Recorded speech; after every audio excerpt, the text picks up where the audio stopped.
শেরে খোদা হজরত আলী ছিলেন সাহসী, জ্ঞানী ও ন্যায়পরায়ণ। তার বীরত্ব, ন্যায়বিচার ও মহত্ব আজও মানবজাতির জন্য জীবন্ত দৃষ্টান্ত। একদিন খলিফা আলী রদিয়াল্লাহ এর খুব প্রিয় বর্মটি হারিয়ে যায়। এই বর্মটি তার জন্য ছিল শুধু রক্ষার সরঞ্জাম নয়, বরং তার সাহস ও ইতিহাসের প্রতীক। হজরত আলী রাদিয়াল্লাহু তাআলা আনহু তৎপর হয়ে বর্মটি খুঁজতে থাকলেন।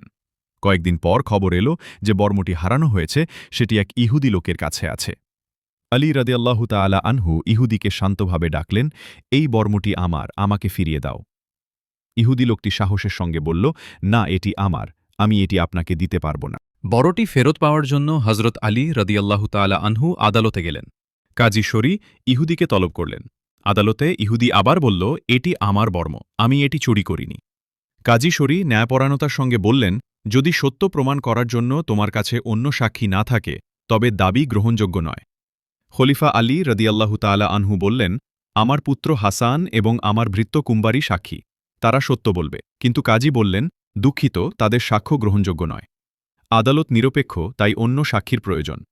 আলী রাদিয়াল্লাহু তাআলা আনহু বিনীতভাবে সম্মান জানালেন এবং বললেন, আমি আদালতের রায় মেনে নেব। সত্যকে প্রমাণ করার জন্য আমার কাছে অন্য কেউ নেই। এ দৃশ্য দেখে ইহুদি লোকটি অবাক ও ভাবিত হল।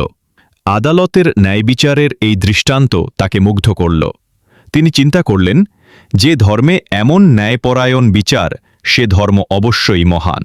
পরক্ষণেই ইহুদি লোকটি নিজের ভুল স্বীকার করে বলল, হজরত আলী রাদিয়াল্লাহু তাআলা আনহু এর দাবি সঠিক, আমি বর্মটি চুরি করেছিলাম। তিনি বর্মটি ফিরিয়ে দিলেন এবং ইসলামের প্রতি আনুগত্য ঘোষণা করলেন। এভাবেই একজন ইহুদি মুসলিম হলেন এবং সত্য, ন্যায়বিচার ও ধর্মের মহত্ব প্রতিষ্ঠিত হল।